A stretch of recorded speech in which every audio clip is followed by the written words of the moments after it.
Hello, good morning, good Good morning. afternoon, good day, depending on whatever time zone you're in. It's Melissa, if you're not on your, I'm hoping you're not on your cell phone for this because every time you start talking, it flips you the first time. So we're gonna hope we No, don't have technical not on the phone difficulties. again. Haha, it worked today. Hello, everyone. Welcome to Banner and Backbone, the Anti-Fascist Book Club. Today is episode 5. I believe it is. It just said it on the Yeah. screen. And it's Do Not Obey Tyranny. We're beginning our discussion on Timothy Snyder's On Tyranny, 20 Lessons from the 20th Century. And today we're welcoming some special guests with us again, and new guests for the first time. So I'm Nick Perro. We have my good friend Melissa Corrigan, returning guests, Stephanie Wilson, and brand new guest today, Tara Devlin. Hello.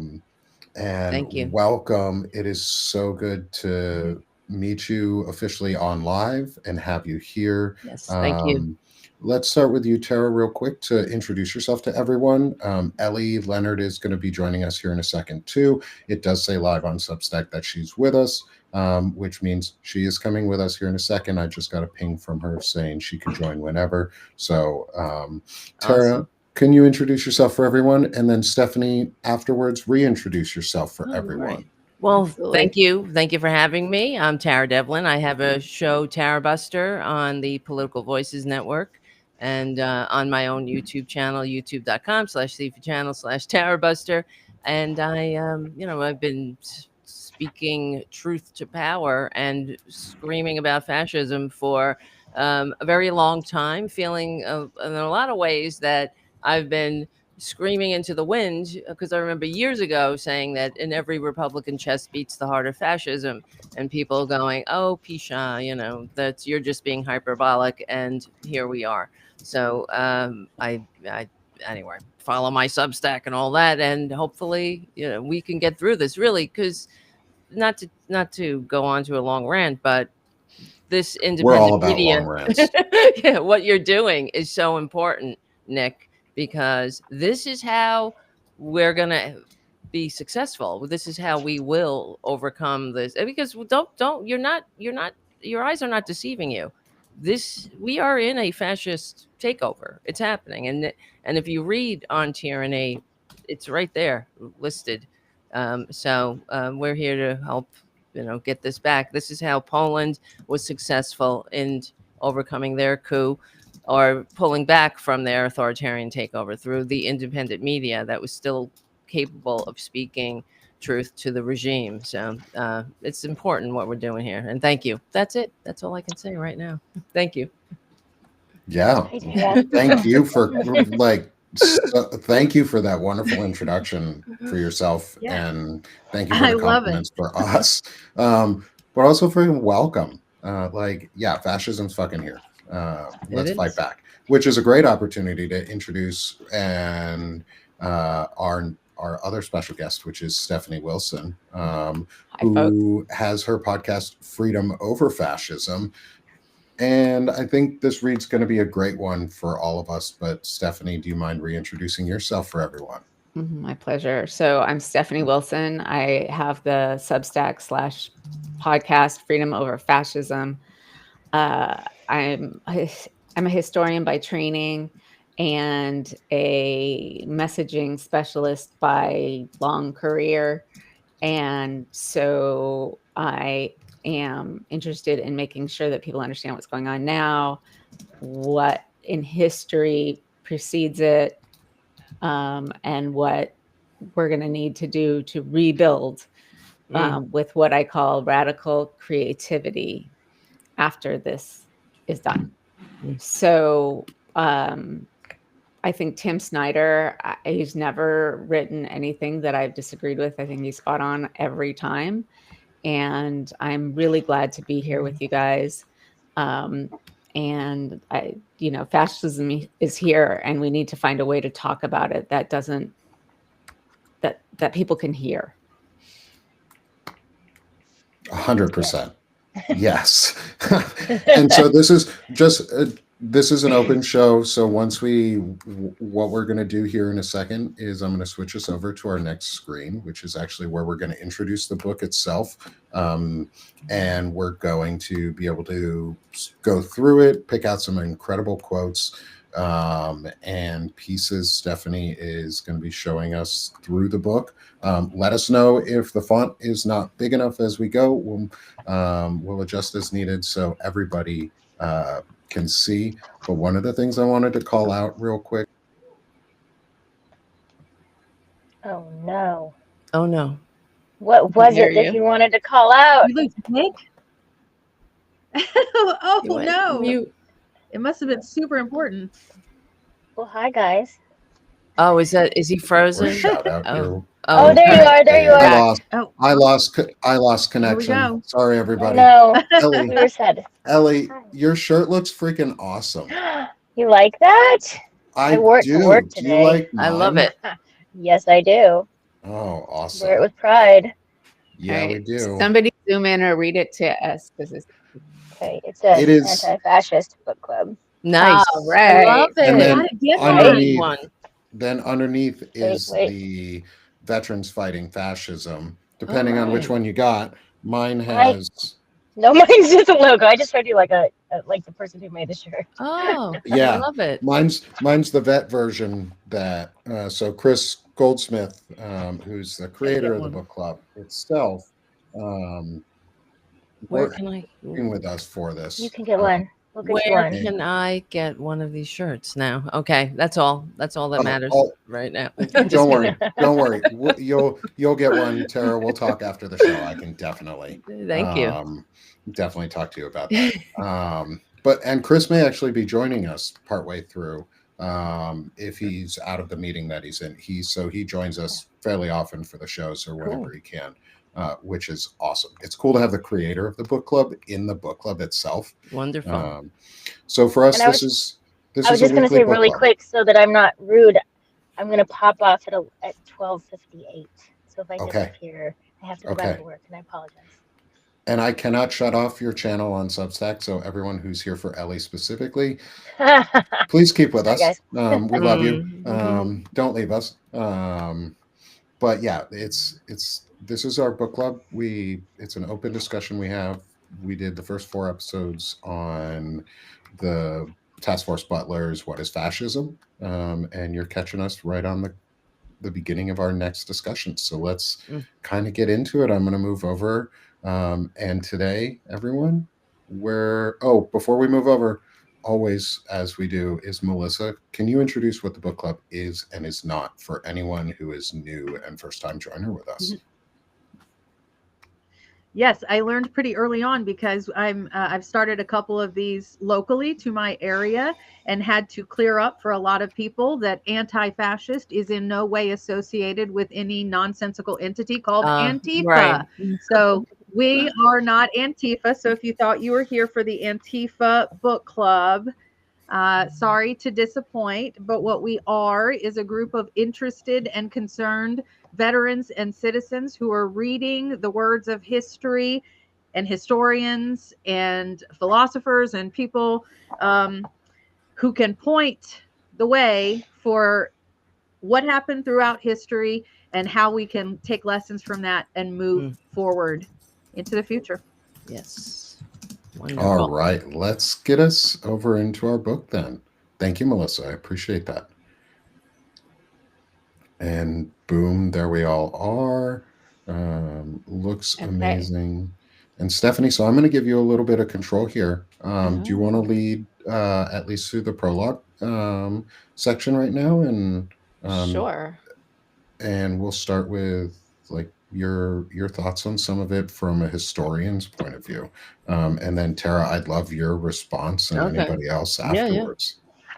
So here Snyder talks a lot about, how we can learn from history, that it doesn't repeat, but it gives us clues about how to deal with the future or the present situation based on how other people dealt with it in the past, and how there's often a game plan that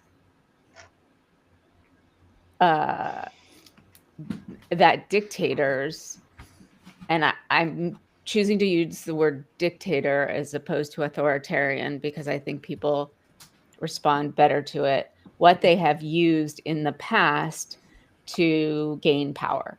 So he talks about several different times where there were a couple of democratic moments, but those didn't last very long. And then we had more dictatorial moments, which is actually most of human history. And we talked about, I mean, he talks about, once you get to see all of my my annotations, it shows us that the whole idea, and we'll get to this at the end, that we have been in this passive state of thinking that history is kind of over, that there is no more change that's coming, and that has in some ways caught those of us who care or on our side, pro-democracy, off guard because we didn't necessarily think it would be able to happen here.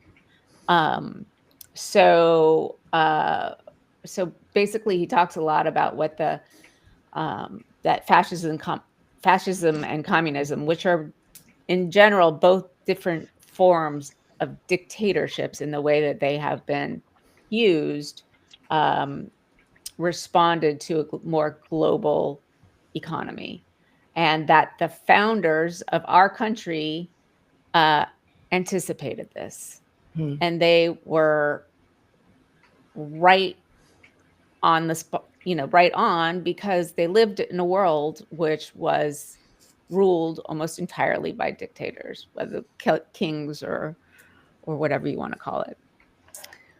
So, thoughts? Well, I guess I can jump in if.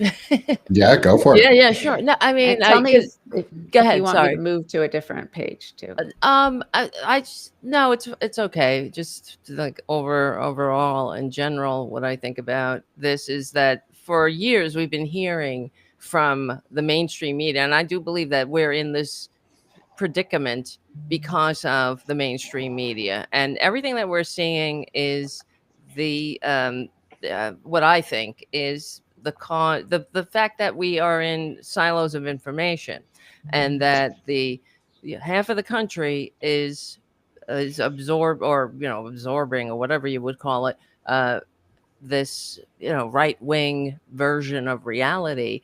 And we've been hearing from the so-called liberal media, which doesn't exist, but like on mainstream or CNN, MSNBC, that the institutions will hold. And this is what Timothy Snyder is talking about. It will not hold. There has to be an agreement. And because the United States was founded as the antidote to the intergenerational aristocracy and monarchy that ruled Western civilization for 2,000 years. Not only Western. Right. Ruled civilization in general. And they did it with the same, under the same means that the Republicans are trying to reestablish in America. And that is, they whittle away at the pillars of democracy, including the education, including the separation between church and state. That's why they want to take that away. So people will just await their rewards in heaven like they did, for 2,000 years. Don't pester your betters while, they have all the earthly rewards to themselves. And that's what we're seeing. And then just dividing people. And this is, we really have our work cut out for us. And, but democracy and the institutions, like, it doesn't come by osmosis. It has to come with an agreement. We all have to agree to this system. And what we're seeing unfold is that there is no agreement left, that they don't abide by the rules and the laws. And the challenge is that the opposition party simply isn't standing up to it, because I think everyone is on their back foot all the time and in a delusion, like Timothy Snyder talks about, that it's inevitable, that democracy is just going to last. Everything will be a linear timeline. We're just going to get better and more progressive, and democracy will expand. But as we see, history is not linear, and we've definitely backslid. So that's what I think. And I don't know, it gets a little daunting and sometimes disheartening, but we have to hold on to the fact that even us having this conversation is something that we wouldn't be able to do if we were completely a lost cause. So let's put it that way. Ellie, your thoughts? I know you're limited on time. Well, I'm just about to jump up, but I was going to say I heard a stat somewhere recently that 70% of the world is still under a dictatorship at this moment. So the idea of like a superpower falling to dictatorship would probably take another big chunk of that percentage. Yep. So that's kind of scary to think that it's that close. And again, I don't know if you brought this up before, and I'll drop it and then I have to go, and I apologize. But that idea of the Qatari Air Force Base being put in Idaho, and what that means for the entirety of everything. I don't know. That blew my mind this morning. Yeah. Yeah. I think we're going to definitely talk about that.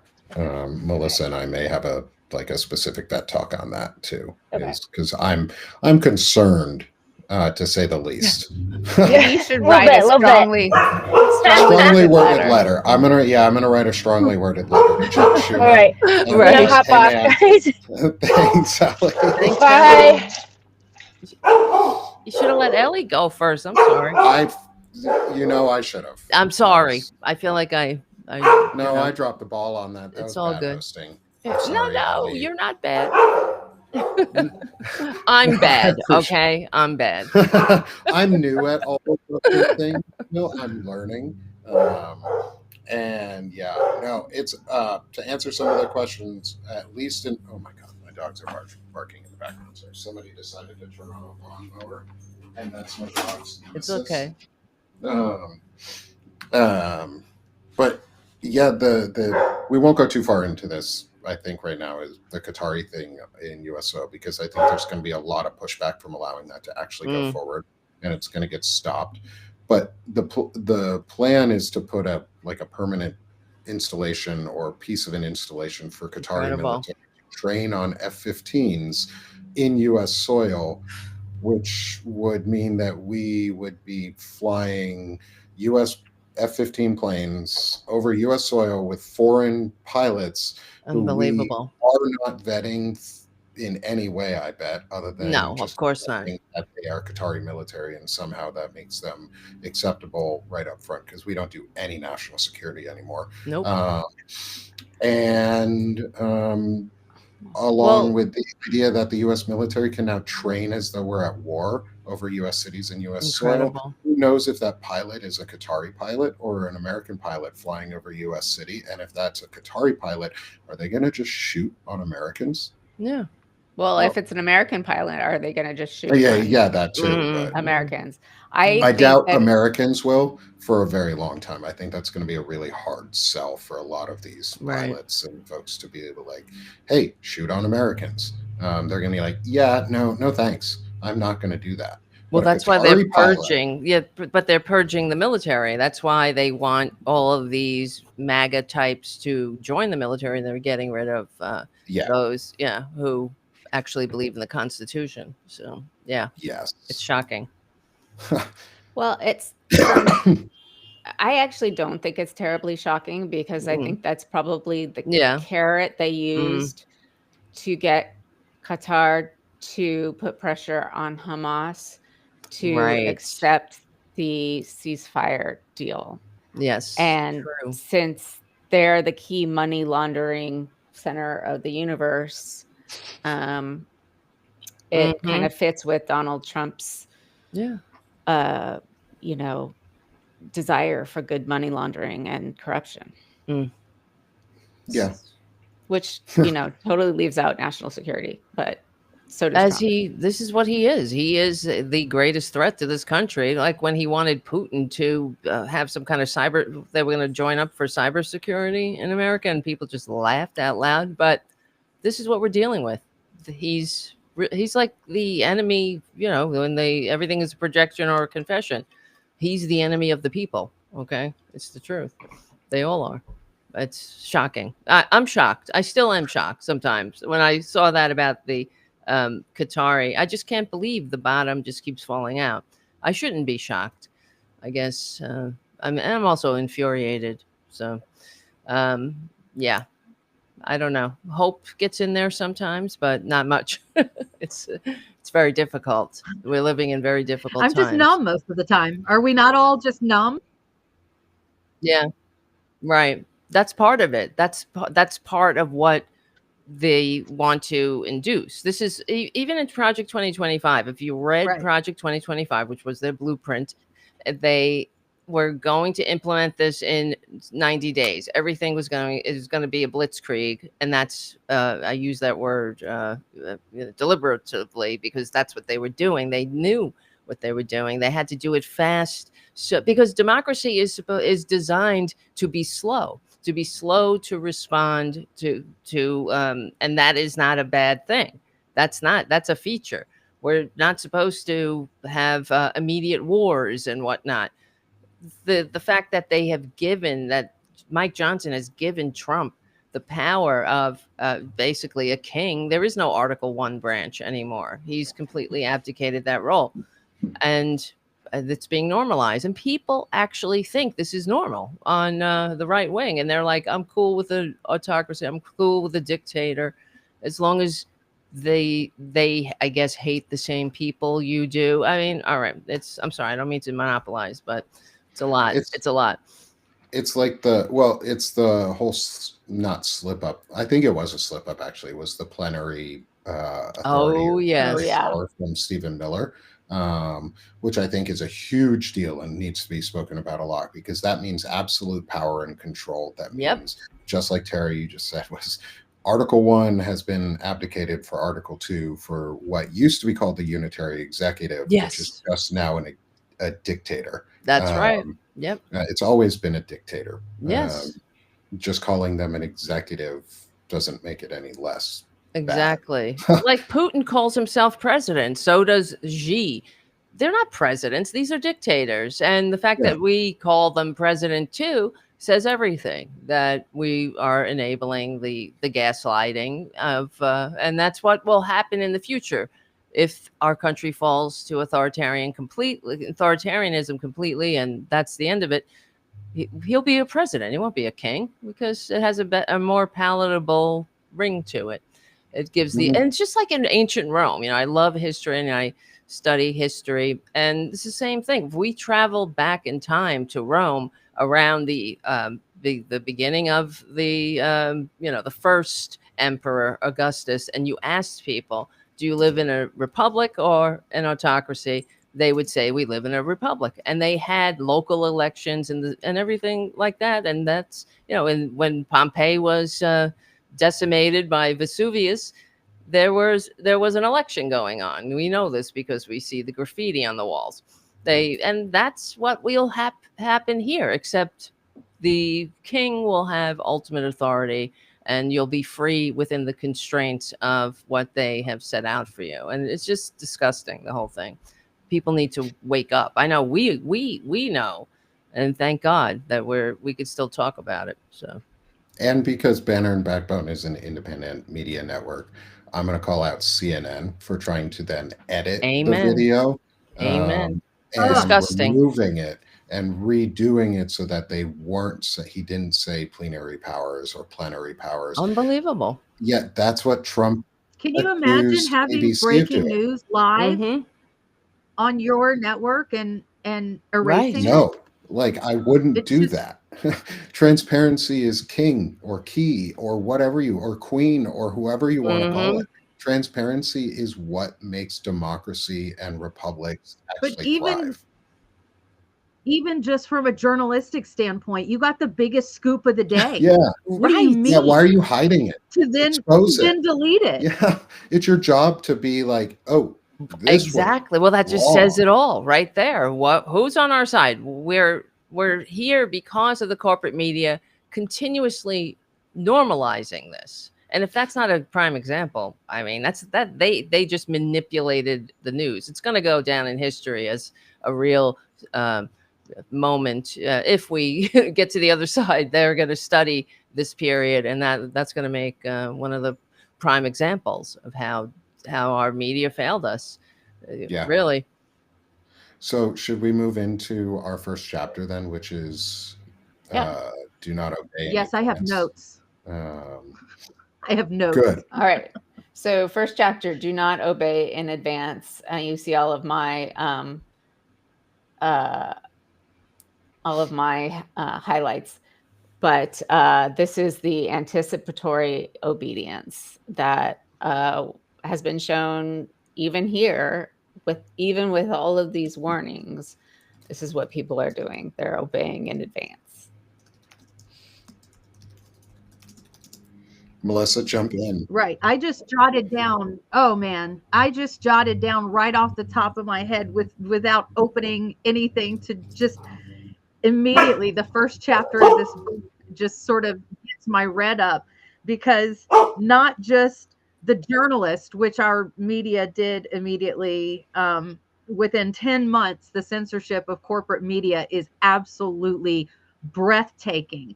And that's proven by that clip a couple days ago where CNN has the biggest breaking news, maybe of the month. You've got this mouthpiece for the regime saying out loud something so atrocious and so against democracy, and you delete it. So not only corporate media completely rolling over in less than 10 months, you have schools across America beginning to implement anti-trans rules throughout school districts. You've got state governments either fortifying defenses or proposing the most radical bills that, you know, these far right bills that they've been holding in the wings. Now you've got states like South Carolina and Alabama and Arkansas and Florida going crazy, pushing the most crazy far right legislation that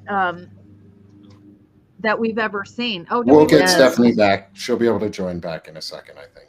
I'm not sure what happened. So we have state governments, then we have corporations rolling over and only self-correcting when the public strikes out with boycotts. You've got colleges signing over extraordinary powers to the government and allowing them to arrest and expel foreign students and dictate policy on campus protesting.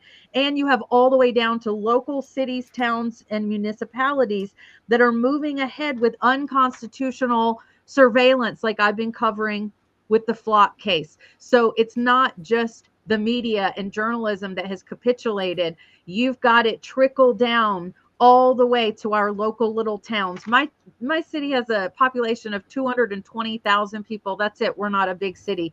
And now the federal government is injecting itself into this Flock camera civil suit. Why do you think the federal government is interjecting in a mass surveillance suit? You know, so from top to bottom, I will agree that I am extremely concerned with how rapidly Americans and American institutions have completely capitulated. It's shameful. They should be ashamed. And I hope that we're taking note and that we don't forget when we get to the other side who did capitulate. Because Timothy Snyder talks about this in the book too, about what if no one plays the game, he says. That's how you start with the regime, because the regime doesn't know what it can get away with. And it does these things to test the resolve of the people and the institutions. And then it's like, okay, I guess there will be no pushback, and it keeps on pushing.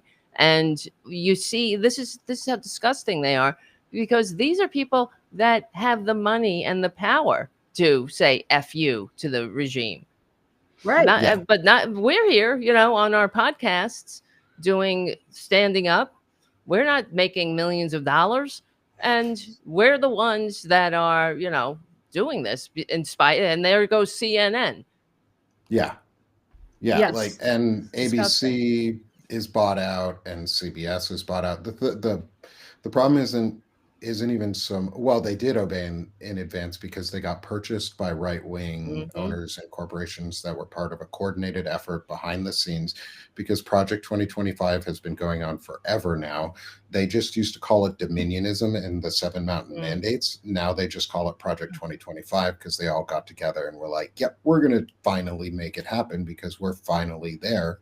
Right. They bought everything. Like the fact that Nexstar and Sinclair broadcast groups are about to own almost 80% of both the content distribution and networks themselves is scary. That used to be separated for a reason, because you can't own both the distribution platform and the distributor. Like that's Right. a monopoly, or as they like to say on their side, a monopsony, because you own both.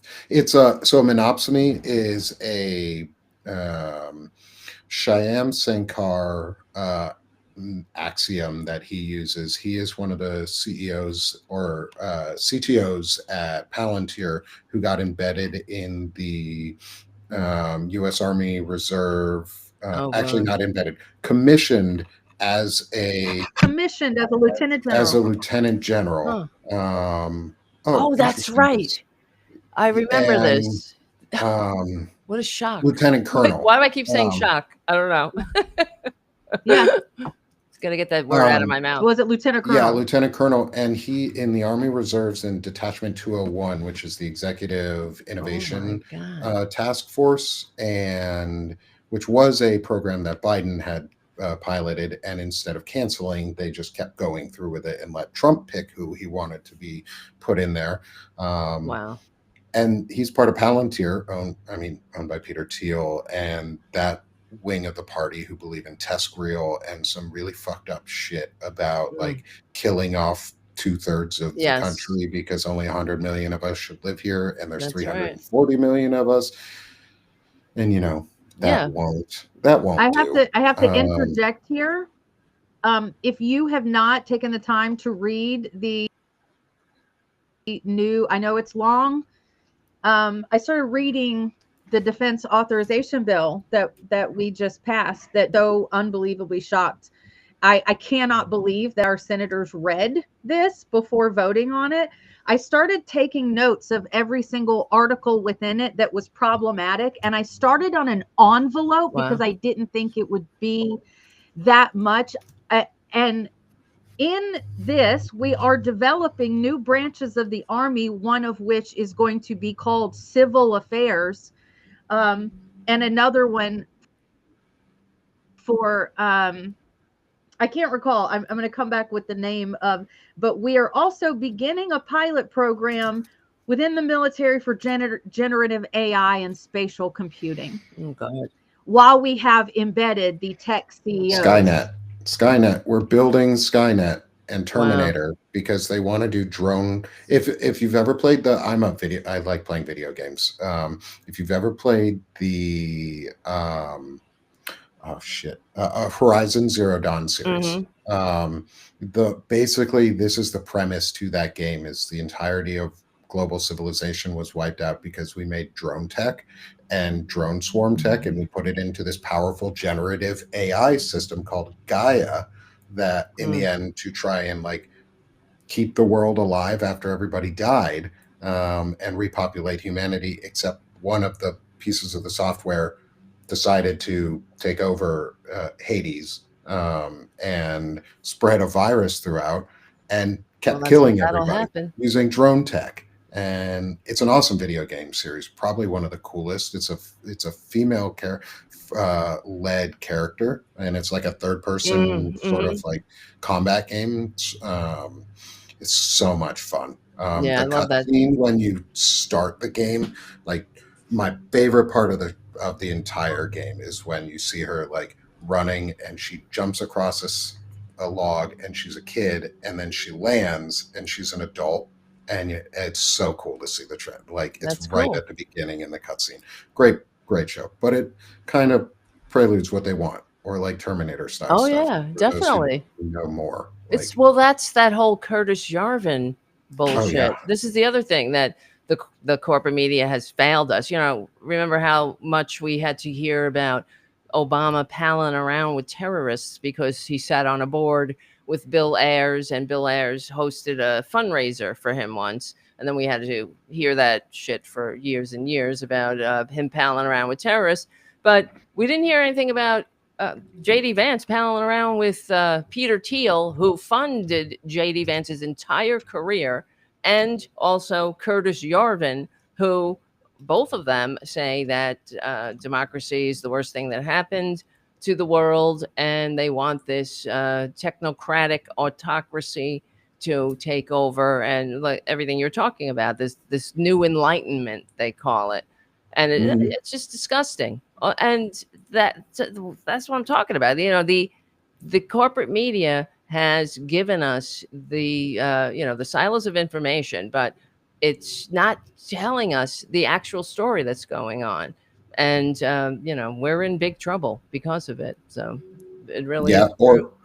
or Minority Report, Hmm. Lefty Prof. Your great point on that is like they want to do predictive policing. It's not predictive. Right. It's not even predictive policing. It's they want to do predictive profiling. Is more accurate what they want to Hmm. do, and the police agencies obeyed in advance a long time ago because Right. this is what they were set up for. Like they were set up to abuse the system and overlook laws and only pick and choose which laws they want to enforce or pick people up for. And it's fairly the history of policing in the U.S. is based around keeping Black people enslaved Hmm. um, and keeping minorities Sure. enslaved and poor people enslaved, and so they And women, women. yeah, Yep. And yeah, women. and That's so it. it's been Did you hear after I've been like warning people about these flock cameras and the capabilities, a woman in Texas, a resident, left Texas to get an abortion, came back to the state, was arrested, and they had used 83,000 flock cameras to track this woman's movements from her home Oh. to the abortion clinic in the other state and back so that they could charge her. And now Flock tried to deny that they were using their network for that, but a leaker actually pulled the record. And every time you want to perform a search in Flock, you have to provide a reason. It's a mandatory field. And the reason literally said, had an abortion, comma, searching for Holy female. moly. yeah, and the fact that Like we said, Right. this is exactly what they're going to use this technology for. And That's everyone right. said we were crazy conspiracy theorists. And now that's exactly what they're using the technology for. yeah, It's and terrifying. we'll say it very broadly, disclaimer for everybody, none of us are suicidal, none of us are advocating for any Right. violence or anything Not in at all. any way towards any of these companies. We are just advocating for legal clarity and transparency, and we want to hold people accountable for when they do things that are illegal and breaking the law, such as collecting data on people and using it to target people in ways that violate their constitutional amendments and their Right. constitutional rights to free movement and Right. free interstate travel without being surveilled by the police department, and the police being able to use that without any request or access or knowledge from that person in any way that their data is availably being used. But then again, and yes, we advocate for nonviolent Yeah, absolutely. responses in any way, only legal responses. We are advocating for things at times like citizen-led citizen-led petitions for civil suits, for holding people actually accountable on a civil side, because we can still do that. Yeah. Like such as Jesse Waters or Brian Kilmeade advocating for violence on Fox News. Those things should not be allowed. Or being labeled as terrorists because we're on the left. But that's all been allowed on TV and normalized and things like that because media obeyed in advance That's right. and is continuing to obey in advance. And we're losing credibility and respect from groups like even like NPR, because they just platformed Caroline Leavitt again, God. and didn't even push back on Yep. her. Like NPR, one of the most just neutrally kind of progressive networks Yep. available, because fact leans progressive. Facts That's lean it. progressive rather than conservative on like 90% of the issues. They're just over here just going, yep, okay, whatever. Here you go, Caroline Leavitt. Have this Because they're space. afraid. Well, Hockey. and that's why that is actually what Timothy Snyder talks about in his book, about how in Germany people would just put placards up in their businesses and whatnot just to be left alone. Leave me Mhm. alone. You know, I want to just do my business. See, I'm a good one. Don't bother me. Don't look at me.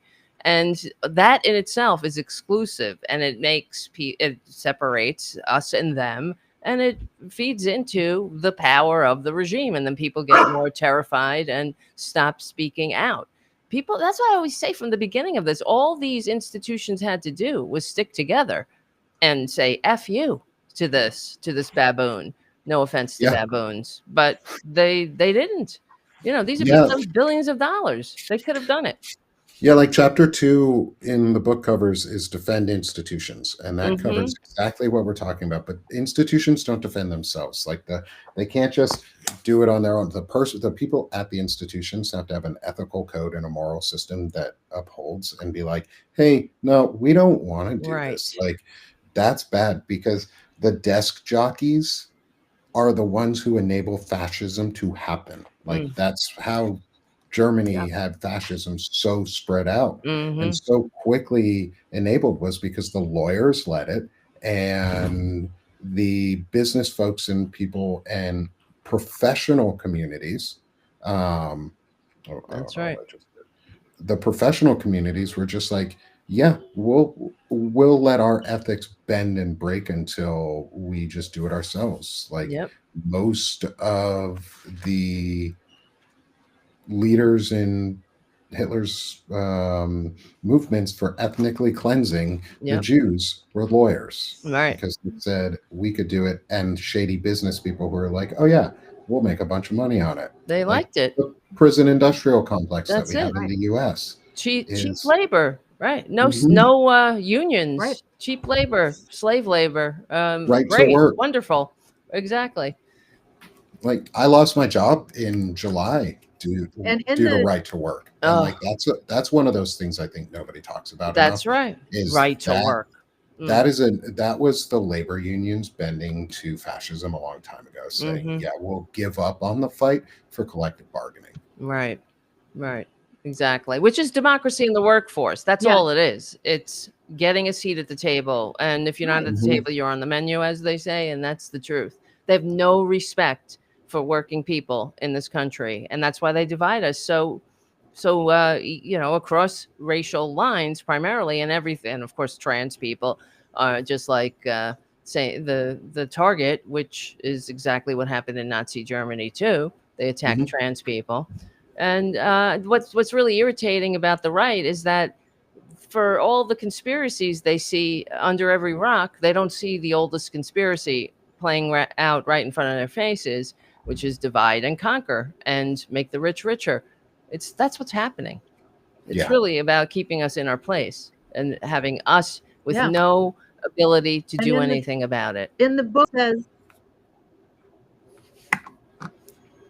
he instructs us, Timothy Snyder instructs us to choose an institution you care about, a court, newspaper, law, labor union, and take its side. And for a minute, like when I read that, I was like, well, what institution am I going to pick? Because they're all like crumbling. And that's why I think I've chosen to focus on the law and the courts and look at cases that Yes. definitely affect me immediately in my city. And I'm going to follow that case with a magnifying glass, and I'm going to put every piece of documentation that we find publicly on the internet so that the public can see not only what's actually going on with the use of these cameras in my little city, but also the underlying implications of what are these statements saying when they come out from flock safety? What are these statements saying when they come out from the federal government? What are they actually telling us?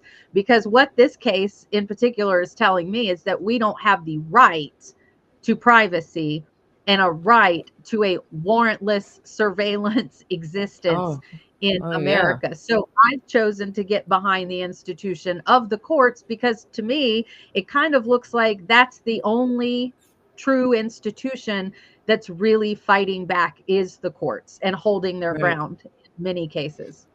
And that's exactly how, when I was mentioning Poland, if we look into that, for I kind of see that as our beacon of hope, because they were able to push back against their authoritarian takeover, and it was because of they had independent media that could speak truth to the regime, and the courts.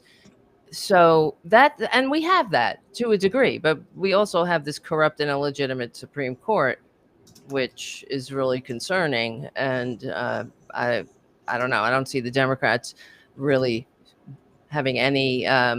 We're all frustrated with the Democrats because of their messaging is so poor, and that's the truth. They should have been messaging from the beginning that all of them are corrupt and illegitimate, like the corrupt and illegitimate Amy Coney Barrett, who couldn't even wait for Ruth Bader Ginsburg's body to be in the ground when Mitch McConnell called her and said, "Hey, you want to come join me in my coup against the court?" She's like, "Sure." And everybody is, and like from Gorsuch on, they're all illegitimate. Kavanaugh screaming, pounding the table, revenge of the Clintons. I mean, where do we live? These people are unfit, and they're all corrupt and illegitimate. And in order to do something about the court, we have to message that too. We have to call them corrupt and illegitimate and make the people understand really what's going on here. Doing something about the court would be, it's a patriotic imperative. It's not destroying the court. They've already destroyed it. We have to get it back. So, and that's true. I mean, Yeah. look at what Kavanaugh did. Just giving Trump immunity. What?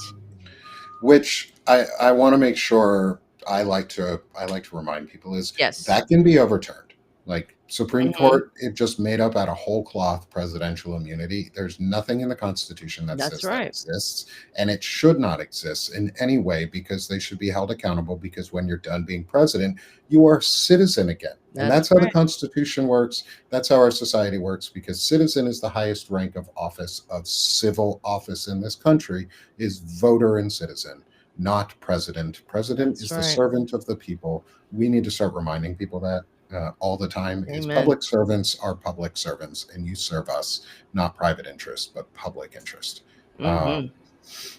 There was something I wanted to mention in the comments. Oh, yeah, it was so it doesn't get lost just in the comments too, is most people don't like to, or a lot of people on the right do not like to be reminded that Dobbs was not about abortion. It was Right. about body and data privacy.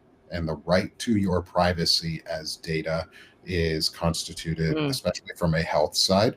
And if you, and as a male who knows this from experience, is if your wife has to ever be asked a question such as, does your husband have a vasectomy?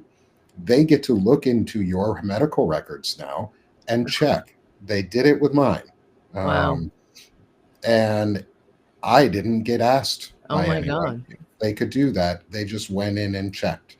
My wife did ask, like, is my husband supposed to sign off? They're like, and as from what I remember was like, no, you didn't have to, because they looked into it and I didn't know about it until my I got God. told way after. And so that's what data privacy means, folks. Like, people don't, the men, if you have your, if you don't think this impacts you, it does. Like, they know what your medical records are by extension because they have your wife's, and they can access anything that is attached Right. to your wife or your daughter or your son or anybody. And like, I had my medical records hacked. This year I got a notice saying that my medical records were hacked in a very Doge sounding Oh hack. God. That's probably what it was. And I'm part of the VA system, Right. so it wouldn't surprise me, because, you know, Doug Collins is a piece of shit who capitulated That's right. just by existing. So, like, yeah, privacy doesn't mean anything in the U.S. They obeyed a No, long time ago when they got rid of Dobbs. But that's yeah, right. Right. um, Right. and I know Terry, you've got a Yeah, I gotta pop off at around 10 minutes. If yeah. So I want to wrap up our discussion for today, oh, okay. so that we can give you time, Tara, to let everybody know where they can find you, Oh, things thank like you. that, That's support your nice. network. Yes, please. Because one of the things that I found, like Melissa said, or you brought up, is focus in on one thing that we really want to do and can help an institution. Mm-hmm. I'm helping the media institution. That's what I found Yes. that I really like doing. Is I like connecting people, and hosting shows like this and interacting with the crowd, Yes. and our guests and our audience. And so the media institution used to be our fourth wall, like was You're the right. fourth pillar in the American democracy that held truth to power and real truth. And I want to get back to that. And I've been talking with a lot of people to help build up communities and platforms like this and increase banner and backbone, Yes. and how others can get involved in places like that. So, one, I want you to know there's an open invite for you to come back Thank you. Hey, to the book club. Please do thank join you. us Thank if you you. can I next week. We'd will. love Are to you have you. kidding me? Yeah, I will. I believe in everything that you're doing. I think it's so important. And Thank you. yeah, and that's why I do what I do. My lane, I think, is also the media. I have a degree in communications, and this is what I've studied. This is what I do. And I do believe that until they come knocking on the door and taking me away, I guess I'll keep doing it. And I think that people, I hate e-begging, but we all need the support. That's for sure. We don't have billionaire benefactors, so come in. We can only do this with everyone's help. And the way I look at it is we're in this together. I end my show all the time saying we stick together, we win. And that is the truth. We have to, like the founders, they pledged their lives, fortunes, and sacred honor to each other. There's nothing more woke than that. There's nothing more e pluribus unum, right? That was our Mhm. original motto. Out of many, one. We got to get back to that. That we care about each other. We should care that people don't have health care. That's the other thing with this thing that's going on with the shutdown. I just saw that Trump is firing people now. Mhm. It came up on my phone. You know, that's disgusting, and we shouldn't tolerate that anyone being treated like this. It's just absolutely an abomination. So, all right, I know I do have to go, but thank you for letting me on this incredible, important discussion. And I hope to join you again with more of that, because we really are. We have our work cut out for us, and thank you for letting me be a part of this, and thank you guys for all your support. So thank you. Oh, absolutely. Thank you for joining us today too. All So right. It I was want to so make great sure. meeting you. Great meeting you too, and I'll have you guys on Tara Buster. So, Yes. and Oh, this is Excellent. Tara love. Junior, my emotional support cat. Oh, One of them at least. So. We all need. we That's all what have that's something I'm afraid of. When they come through the door, I'm like, my cats, my guinea Yeah. pig. my Who's gonna? dogs, my snake. Yes, Someone's right, got to take care of them. right. Mhm. Can we do And something about that, please? Right, before yeah, you take and me away. No, like, please let me call a snake friend or right. Yeah. a cat host or Exactly, a dog watcher exactly. for a while at least. And so I put up also is Thank you. your Political Voices Network that Yes, you are I affiliated with yes. too. Thank you. Yes, we are growing the Political Voices Network, and I write articles on my Substack through the Political Voices Network. And on Fridays, my show is streamed on Political Voices Network, and there'll be more shows to come. So I'm doing some more shows on there, and yeah, it's just a lot. I got a lot to think about and do. It's a lot, There's but always a lot. yeah, Yeah. but my sister always says we'll sleep when we're dead. That's the Yeah. truth. And this is what we have cut out for us now. Our work is cut out for us. And I practice Buddhism, and then in Buddhism we say, okay, you picked this lifetime, you picked your life. we'll see. I don't know if I, when I'm in my next life, hopefully a little bit more relaxing. But yeah, I guess I picked fighting fascism. I didn't expect it, but we do have, this is our patriotic duty. We all served in the military, everyone in this discussion here and I joined after September 11th because I wanted to help my country. And I still want to help my country, and I've always cared about other people. I find it abhorrent that Republicans like Marjorie Taylor Greene suddenly cares about healthcare because their kids have a bill. Yeah. Well, where were you before? So many people have needlessly died or gone bankrupt because they can't afford healthcare. And we're in this together. That's why FDR was brilliant by making Social Security belong to everyone. And that's the only way we should roll. Everyone in, nobody out is the only American value. And that's patriotic. So thank you for listening. Thank you for letting me, join in the discussion. And I will see you soon. See you soon. All right. You, I'll talk to you Tara, so soon, and I'll much. have everybody on the show. And Stephanie, I see you in the chat. So yes. Love it. Thank you so much, Tara. I'll I talk to you appreciate guys it. later. Thank you. Awesome. And before you go, Melissa, I want to also pop yours up here, and then I'm going to get our other two hosts on there as well, and get theirs up there. I wish Stephanie's didn't have a technical issue today. So Melissa, can you give yourself a little boost and tell everyone where they can find you too? Sure. I just dropped my link in the chat for $4 a month subscription forever. I would really appreciate paid subscriptions. We are working around the clock. Like I said, I was up till 10 o'clock last night reading the NDAA, the Defense Authorization Act, that is the budget, and what the Pete is looking to change in our military over the coming year. And I am shocked, and that's going to provide yet another project that I need to dive into so I can bring that information to you. So every one of those paid subscriptions helps buy me coffee, pay my light bill, and also help contribute directly to the work, like downloading thousands of court documents. Yep. And those are all things that we're going to need and have to have. So please, everyone, subscribe where you can with Melissa and spread her work. And then we have our two co-hosts that dropped early. Also, we have Stephanie Wilson with Freedom Over Fascism. She is an amazing friend of the show. She does stuff with me on Mondays with a chronic illness discussion. She has her own podcast, like I said, Freedom Over Fascism. She put her link in the chat also for her website. So go subscribe to her wherever she's available on all her podcasting platforms. That really helps is if you subscribe on multi-platform.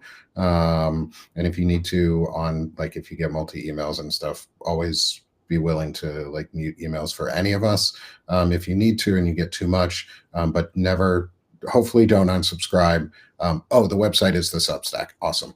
So yeah, join Stephanie at Freedom Over Fascism. She's fantastic. She's doing a lot of great work. She's had some really great interviews and is continuing to have really good interviews, and love to see what she's doing out there. Next is everyone's favorite and our favorite investigative muckraker is Ellie Leonard. And so she's the panicked unpaid writer.